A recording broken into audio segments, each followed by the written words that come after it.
Hello, folks, and welcome to another edition of Tenacity Boston's Instagram Live chats with various local experts in the field of youth development, sports. Our theme for the show is Good to Great, and today we have a very, very special guest. I'm going to bring her into our conversation now, and we'll get started with what promises to be a really special chance to with this incredible individual. Hopefully, she'll be joining us shortly. There she is. Hey, Drew. Kassy. All right. So I haven't done your intro yet, but I'm so excited to share what is a really impressive list of accomplishments. Kassy Ayanbeku is currently the post-secondary services coordinator at Tenacity. She graduated from Randolph High School just south of Boston. She played college basketball at Montclair State, where she scored over 1,300 points and pulled down over 900 rebounds. She was the Defensive Player of the Year, and she was the Montclair State Female Student Athlete of the Year in 2010. She went on to an illustrious coaching career, just getting started in that department, where she coached at Canisius College, Roxbury College, and Massasoit Community College. This year's Massasoit Community College team went undefeated in the regular season, and correct me if I'm wrong, but we're the top seed in the national tournament? We were. Top seed in the national tournament. So an incredible year coaching, an amazing career as a player, a crucial and incredible mentor to so many kids in the Tenacity program. Kassy, thank you so much for joining us. How are you doing? Doing good, hanging in there, trying to stay productive and, taking it one day at a time. Nice. And how are you trying to stay connected with your students, and what type of support are you offering to those students in this time, as we're away from school and separated from each other? So basically trying to make sure that they're staying on top of everything, making sure that they're still using the resources offered on campus, whether it's extra help, reaching out to the professors for office time, doing that via Zoom, trying to give them some type of structure, making sure that they're not just waking up and, winging it every day, because, it's hard to get things done when you don't have structure. So making them implement that and basically having some type of routine so they don't feel like they're doing the same thing over and over again, but just switching it up and just staying on task. Sure. And just to follow up there, how do you know if they're doing it? Like, I think we've talked a couple of times about these great plans that you make and schedules that you help students come up with. And to me, it's just, it's awesome. It's quite rigorous for each of these kids, it seems. How do you know they're doing it? How can you tell if it's working? Well, just following up maybe a week later and saying, hey, how was last week? Did you get everything done? And if, not saying that they could lie if they wanted to, but you can tell if the student's stressed out or not. So if they're still telling you that I'm stressed out and I still have a lot to do, then my response is you must have not made a schedule. Like, it's something, you can't do the same thing every day and feel like there's going to be some type of change if you're not changing anything. So if you're still stressed out and you still feel overwhelmed, then that means you didn't make the schedule. Got it. Yeah, they haven't put into practice some of the tools that you're sharing with these folks. So as you may know, our program talks a little bit about how to go from good to great, how to take a person's performance up to the next level. If you're a basketball player, which you were, or a tennis player, which many of the Tenacity community folks are, or a student or whatever, how does a kid go from one level for performance and really take a jump? What's been your experience with that, either as a player, or as a coach, as a mentor? How do you see that actually happening? It honestly has to start within yourself, and my competitive drive is what has made me personally be able to go from average to good, or from good to great, just wanting to be the best possible version of myself. So I don't want to be average at anything that I do. So that competitive drive makes me, go that extra mile, or practice harder, or, you know, just try to attain as many different skills as I can so that I'm not average, so that I can stick out. But it has to be that competitive drive within yourself. You can't be complacent, and you can't just, you know, just roll with the punches and just coast through life, because if you do, you're going to be average and you're going to have an average outcome. So when did you figure that out? Like, were you had a really successful high school career if you were able to play college basketball. So where along the path of your either basketball or academics, or when did you actually do that? Let your competitive drive, you know, push you to the next level. I would say in college, because in high school I was good, but on a terrible team. And it was only until I started playing AAU my junior year that I realized I wasn't as good as I thought I was, because everyone on my team was way better than me. So it was way better than me. But we were winning. My AAU team was winning. And then at some point, I was like, I don't even want to come off the bench because I don't want to mess this flow up. I was happy. You weren't getting minutes? I was like the 7th person off the bench. And it was like towards the end of the game. And I was just happy to be. That's a long bench. It was, but everyone in front of me was better than me. So I'm also a realistic person. I'm like, they're better than me. Like, I'm not there yet. So even though like my high school career was good, because I was the best person on the team, but we didn't have a good team. So I'm dropping 30 points a game, but we're losing. I'm like, I don't want to lose. I'd rather, you know, score 10, 15 and win the game. So in college, you know, as a freshman, I saw there were a lot of talented players. I'm like, wow, I'm probably not going to play my freshman year. But I was like, you know what? I want to play. So I'm going to practice before practice, practice after practice. Like, my goal is to take someone's spot. So then I ended up actually taking a junior spot. And I'll never forget when my head coach said, you're going to start the next game. I was like, I can't. You know, that's so-and-so spot. She's a junior. And she's like, well, you're outworking her. You deserve it. I was like, I can't. She's going to be mad. She goes, no, you deserve it. You have to start. I was like, coach, I'm okay with coming off the bench. She's like, no, this is not. You argued against achieving your own goal. Yes. And I was like, coach, I promise you, like, I feel like I'm the spark off the bench. I like coming off the bench. I don't want to take a junior spot. So she's like, it's not up for discussion. You're starting. And I was like, okay. And then like after the game, I remember apologizing to the junior. I was like, I'm so sorry. Like, I tried not to start. So then after that, I was like, what a cutthroat, vicious competitor. You're apologizing. Drew, I felt so bad because she was a junior and I felt so bad. But deep down inside, I'm like, you know, I am outworking you. And I did feel like I was better than her, but I just didn't want to upset her because she was so nice. But then after that, I was like, you know what? That's out the window. Like, I like starting now, so I need to hold this spot. Absolutely. Absolutely. So when you say you practiced before practice and you practiced after practice, yes, what did that actually look like? Did you have certain areas of your game that you were focused on? Were you saying, it's my left hand, it's my mid-range jump shot, I want to start shooting 3-pointers? Like, was it focused, or was it just like, I got to get minutes, I got to get on the court? How did you design those sessions? It was definitely like getting better at my left, because like all through high school, everyone would make fun of me. Like, you have no left. You have no left. And I'm like, I don't need my left. I'm going to the right. That's my strong side. It doesn't matter. Which is true at the time. You didn't seem like I didn't have a left. I knew that. So I was like insecure about that. So I was like, I'm going to work on my left. So I would work on my left. And like after a game, if we ever lost, I would go straight to the gym and I would just work out so hard. I'm like, I have to reprove myself the next game. And I would be upset until the next game, until I figured out what did I do wrong. If it was free throws, if I wasn't making my free throws, I was taking so many free throw shots after practice. If it was I wasn't finishing, I'm just practicing how to like finish around the basket. But I was legit upset until the next game. So like making myself feel tired, like it's kind of like a punishment to myself for like how I performed the game before. So yeah. Wow. I didn't take it easy on myself.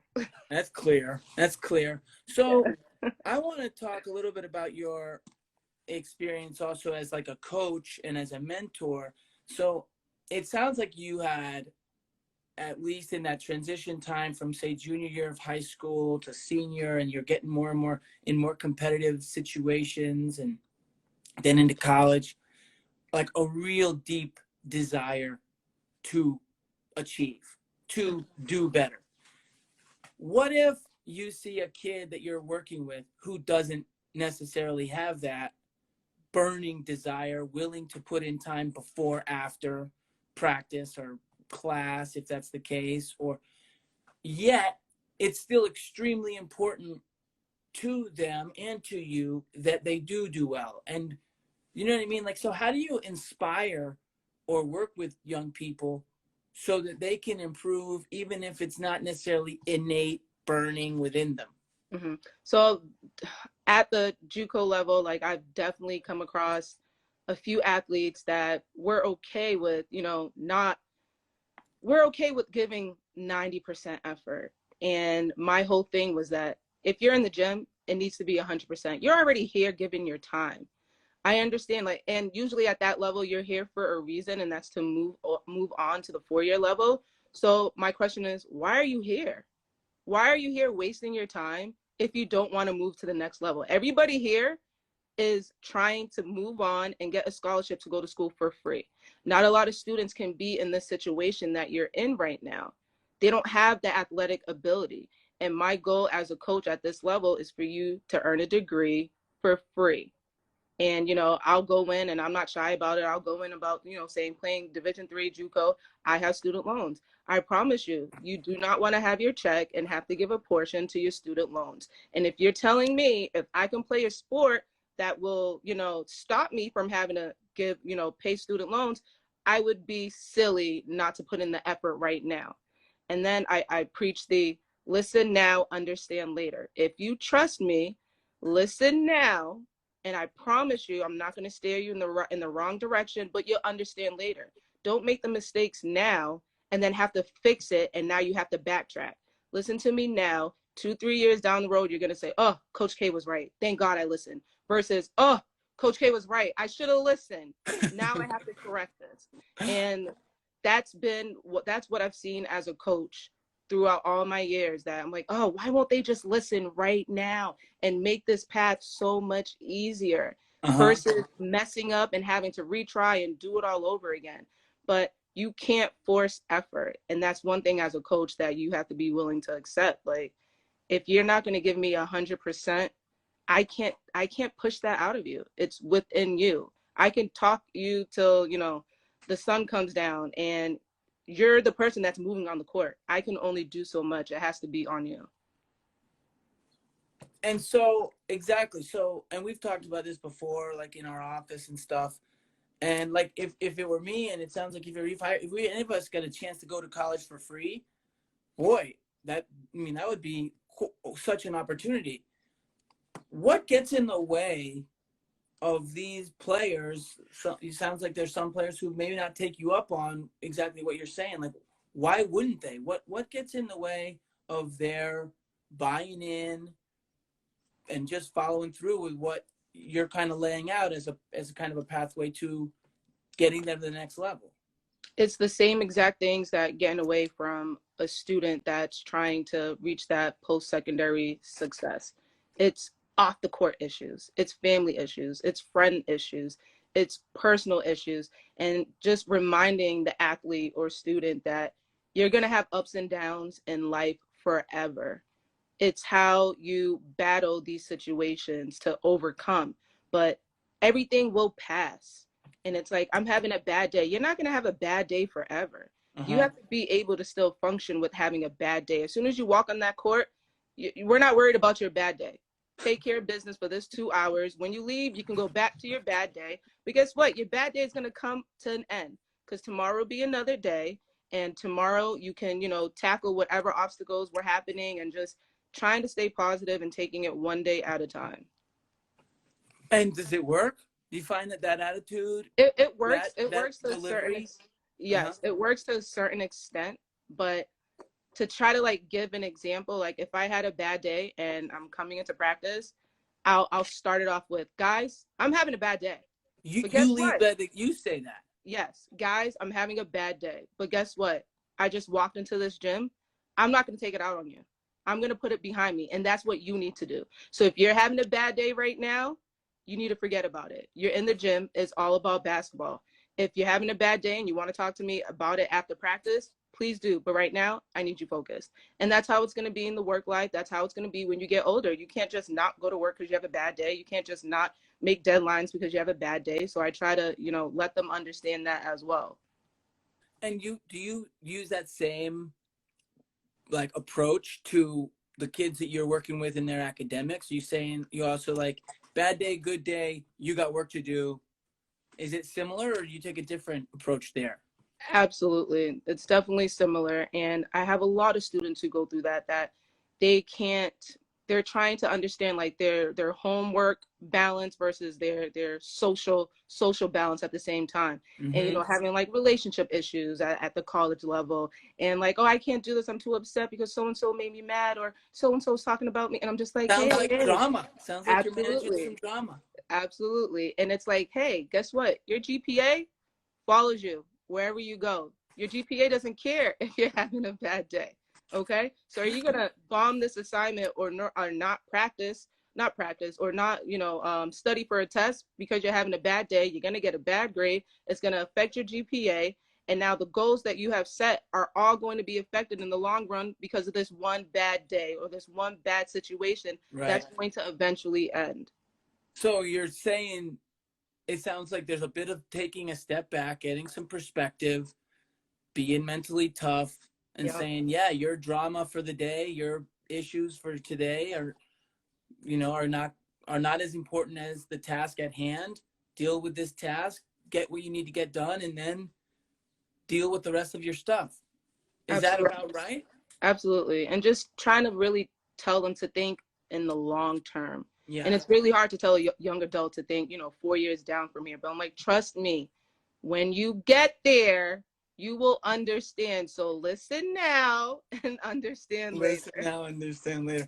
And so as we are kind of in this time of, being out of our routines and maybe building new routines and having a different level of time on our hands, what would you say would be one or two or a couple simple things that a person could do, like in these days, to build some momentum, to like get on the right course, to like achieve something, that build some confidence, and then gets them heading in a positive direction toward the things that you're talking about in a more long-term way? What are some small steps? I would say at least giving yourself like 2 or 3 goals that you want to achieve, and not necessarily saying like a time, a deadline, just 2 or 3 goals, and then start working backwards. What are the steps that I need to take to get here? And I've done that for a few of my students right now who currently aren't enrolled, and they're like, I don't know what to do. And I'm like, this is the perfect time for you not to know what to do, because you have so much time to research and figure it out. So whether it's you want to do a certificate program, whether it's you want to re-enroll, whether it's, you want to pick up a new habit, a new hobby, up until you're ready to start thinking that deep, do something. And just writing things down. Don't just, put it in the air and tell yourself, I want to do this. Well, what's the plan? Let's get it down on paper. Let's actually have steps. Because when you have steps and you can actually see what it is that you're trying to do and something to check off, like you see your progress, and that just gives you more motivation to keep pushing and keep going. Nice. And I want to talk a little bit about some of the success that you had this year with your college team. So as some of us who are joining us in the last few minutes might not have heard, that Kassy was a coach of Massasoit Community College that had an undefeated season this year. I think that was the first undefeated season, at least in your coach's history, but maybe in the school's history, I don't know.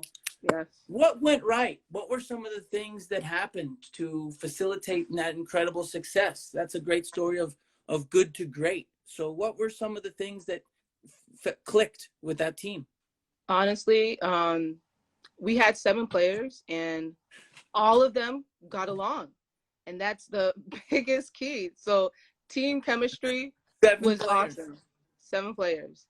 Team chemistry was awesome. And this was by far like the best group I've ever had, with being coachable and working hard. And those two combinations are a formula for greatness. And I was able to push them, and there was no pushback. It was like, okay. So when we won our first 10 games, I'm like, okay, 10-0, that's fine. Usually start the season off like that. That's good. And then, Do you really? yes, yeah. So, See, these people yeah, are we do. used to some success. That's awesome. Yeah, I am. So, but so we started playing harder teams, and played like 2 Division II JUCOs. Went to Baltimore with 6, and won those games. And I was like, okay, we have a really good team on our hand now. So it's like I was a believer, but obviously with numbers and not having a big and us Yeah. being really small, like there's only so much you can do when it comes to rebounding. But beat those teams, and then ended up beating another team from New York that was really good. So after that win, I was like, okay, this team is special. This is a special team here. But That's never in a awesome. million years thought that we could go undefeated. I had a few seasons where we would lose 2 games, and Uh-huh. one season that we lost 7 games, which was the most I've ever lost in a coaching season. Wow. And this year to go undefeated, especially with 7 players in the regular season, that's definitely one of my proudest coaching moments, because it's not anything that we ever aimed for or thought that would happen. So Wow. these girls they just worked hard. They worked hard, and they were able to push each other, and everybody was competitive. So I want to talk a little bit about that, because I think that's another resource, another way for us as, students or athletes to push ourselves to get to the next level, is to find people around you, surround yourself with other successful people. And like you said, this team had great chemistry. How could a person, like, say they're a sophomore or junior in college, or say in 12th grade or 11th grade, and maybe particularly now they're alone, or they're trying to improve themselves, but they don't quite feel like part of a group who's in the same mentality. How could a person create a community of people that will help them achieve their goals? What would Well, you say in terms of looking for others to help? in this space that we're in right now, which would be super hard because obviously you can't go out and do workouts with people, Right. but I think in general the theme is discipline, having self-discipline. So if you can, like, just to test yourself out, if you can make a legit schedule, just time oriented, and stick to that schedule, stick to routines of doing workouts on your own, um, um, holding yourself accountable to actually understanding the game, researching the game, reading books on the game, and reading books with coaches explaining the game, that would show that you have discipline. It's Uh-huh. very easy to say, make a schedule, but do you have that self-discipline to stick to it? And a lot of people can't. And as far as Right. just having, good mentors who understand the game and will tell you things to hold yourself accountable, and will help you realize and have you focus on the academic parts, because at the end of the day, high school or college, it comes to an end. What are you going to do after? What is your goal after? Forcing these student athletes to look at the what am I going to do after Uh-huh. is super important. And if an athlete can buy into the aftermath of becoming a student athlete, then they're disciplined to look ahead. Because you couldn't tell me in college that basketball was going to stop when I went to my senior year. I'd be like, no, you're crazy. Playing basketball for the rest of my life. Like, no, it's actually done your senior year. I'm like, no, it's not. Going overseas. I'm out of here. Like, my Uh-huh. job will be basketball. Like, I would not accept that basketball ended. I didn't accept it. And then when it did, I was like, oh my gosh. Now, now what? So what did you do then? So So sorry. I mean, I imagine that even though you had a passion for basketball and that was one of your top priorities, you kept strong. You were dedicated to your studies and your academic rigors as well. Is that true, or did you focus only on basketball? So I would say for the first 2 years, I would say for my freshman and sophomore year, it was basketball. It was just all basketball. And I did enough. I didn't strive for, 3.0s and up. I was like, I did enough. And Uh huh. then my junior year, when we started talking more about like, we want our team GPA to be a 3.0, and I'm like, oh no, I can't be that kid. I can't be that student to have the team GPA be low. I was like, okay, you know, kick it into high gear. Like, For just the matter. team. For the team. For the team. For the team. And I was disciplined enough to understand that. You know, my individual goal had to be towards the team goal. So I had to put the team first, and I took it more serious, you know, I would say towards the end of my sophomore year, after I felt like, okay, you know, I have a good spot on this team right now. Right. And, you know, my coaches always pushed me, and they made it easier as far as wanting to, you know, do well in the classroom. Got it. So I just think that's one, you know, doing it for the team, as you kind of said, one of the things that motivated you, would be something that either Tenacity could think about how to leverage, how to kind of think about encouraging our students to be part of a team, so we can be part of something, so everybody can be included and be part of something a little bit bigger. We had a guy on here a few weeks ago, Troy Critchlow, who he says he's got this team of aspiring tennis players. He calls it Team Destroy after his name. And they're part of like a group that pushes each other to succeed. I just think that a lot of kids, particularly college age, they might be out there feeling a little bit on their own with, you know, you're with a great mentor, but part of a team would be something that might motivate folks. What do you think? Would that be something that, what do you agree, or do you feel like, well, people do their thing, that whatever? I agree, but and at the same time, it's like people will do their own thing to a certain extent if they're not feeling the whole team aspect. But I also had a few Tenacity kids say, you know, I met two of my Tenacity friends from here, and because that they were still part of Tenacity, and because, you know, they were looking about going to college, you know, that changed my whole mindset. So that definitely does work. So And it does especially happen. Okay. exactly. And especially at a young age too. If you meet people that, you know, are positive and have goals, and, you know, they want to do the right thing, your mindset's not there, it can definitely change, especially at a young age. So when they told me that, I was like, wow, that's awesome. You guys are still friends. And, you know, you all pushed each other to, you know, do well in school so you can go off to college. So that's firsthand experience. Like that definitely does work. Nice. So just changing gears a little bit, and then I want to get into our 10 questions. We end off every of our conversations with 10 questions, just to Kassy. Well, what is something that you're doing right about these days to take advantage of kind of a change in routine where you might have more time on your, you know, on your own, or not having to go in and out of work every day? How are you using the time? So, like I said this morning, I'll just mention it again. I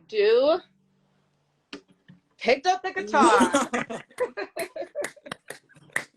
Well, what are you doing? I thought you learned a few chords. I thought you were gonna. I learned 4 chords. I'm practicing every day, and shout outs to Navon, told me that I need to just practice the chords first and stick to that. So took his advice, and I'm trying to really get better at it.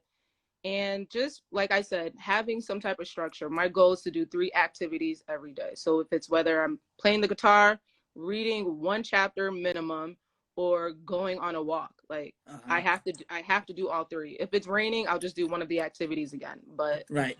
I have to. I'm really trying to stick to it. Nice. It's cool that Navon's kind of supporting your My budding musical interest in ambitions. music. Yeah, Yeah. that guy's awesome. He's an incredible musician himself. Featured Yeah. not too far back on our Tenacity Instagram page. All right, so I want to get into our final 10 questions here.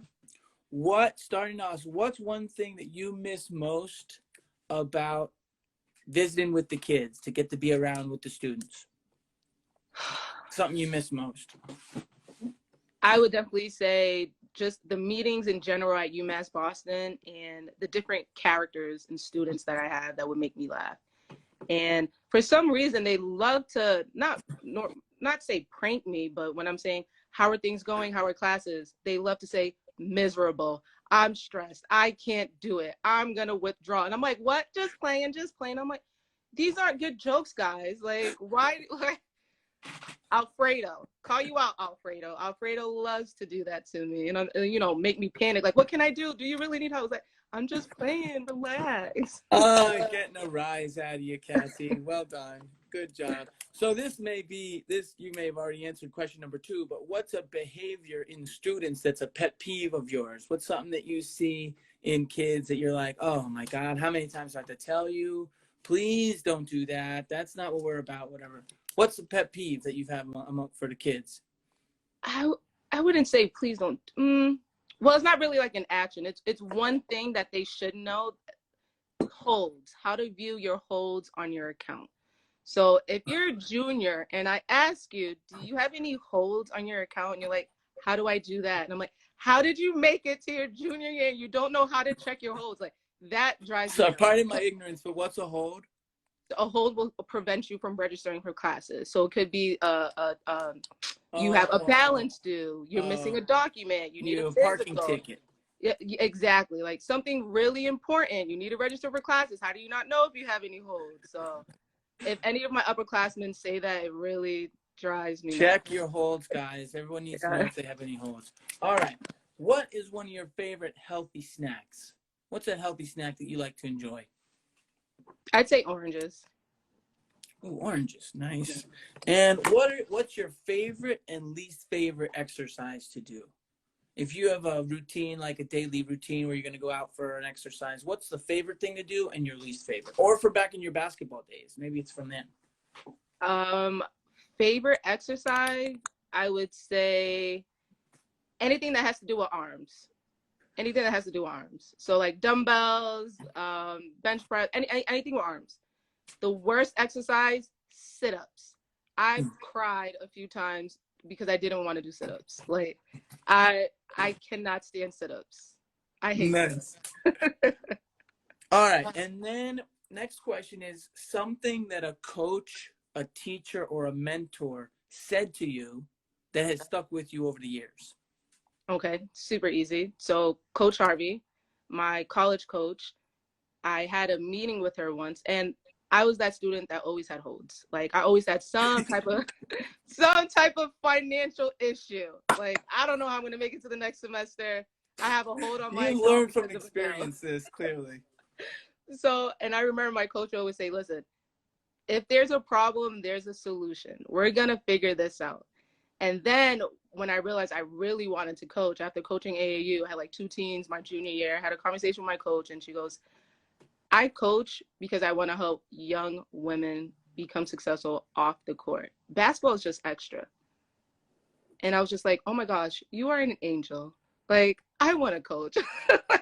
That's what helped you make the, like, that's yes, what like, that pushed you towards coaching even more? Yeah, she was just, I could not have gotten through college without her. She was such a big impact that I'm like, I want to be the same mentor / positive influence that you were to me. I'm like, I have to.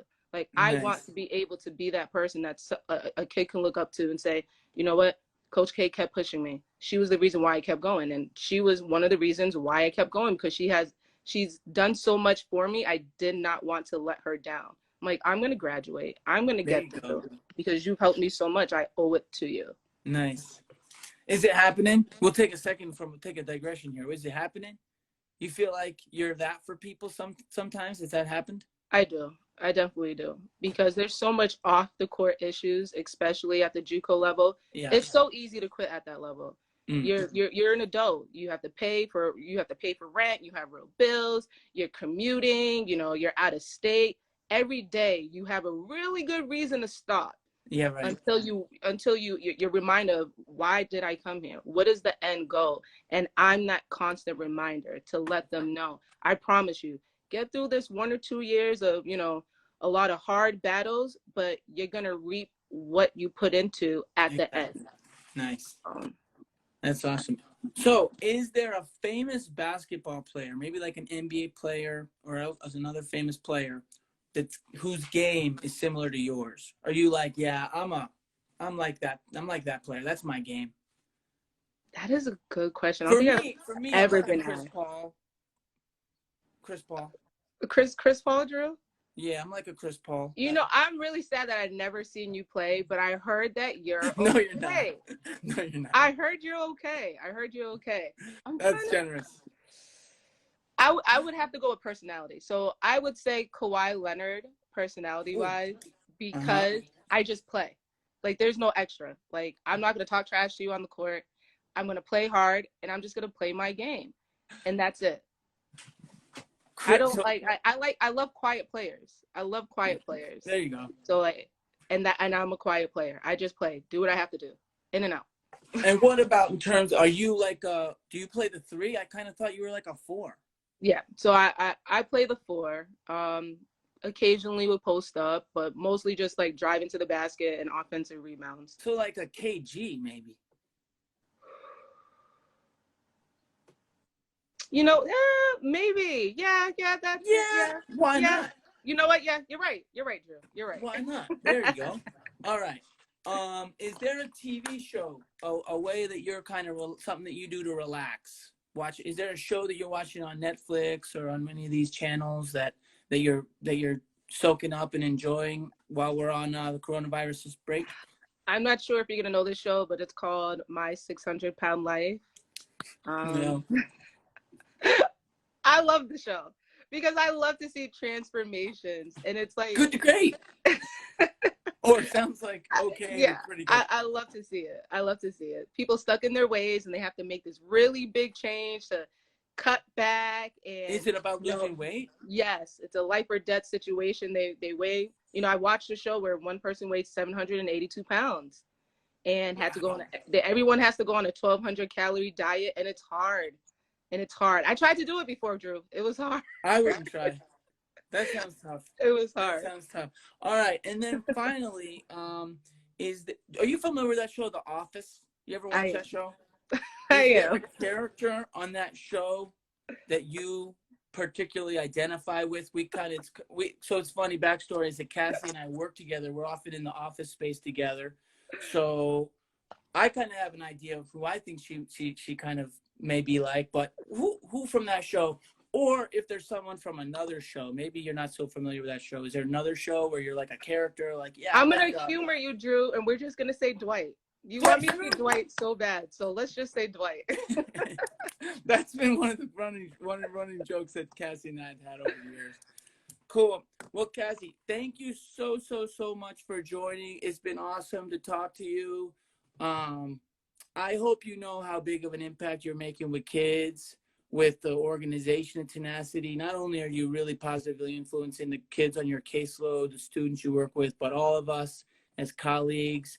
I know that you've even reached out to some of the up and coming high schoolers. One, I don't know if Rain's still on the chat, but she is becoming kind of picking up basketball in the last year or two, and Kassy's been able to go to her games. So I'm sure Rain's very appreciative. So we're all extremely appreciative, Kassy, for all the great hard work you put in. You're showing us on a daily basis how to go from good to great. And we just want to thank you so much.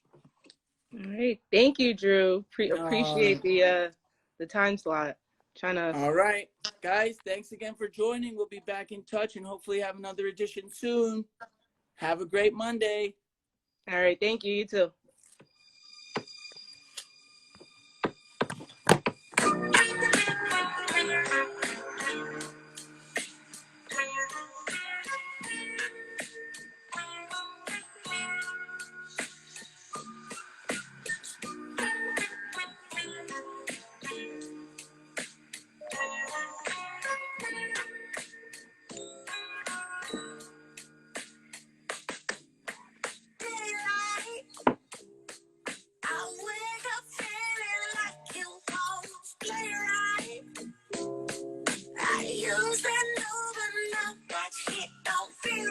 All right, folks. Thanks again.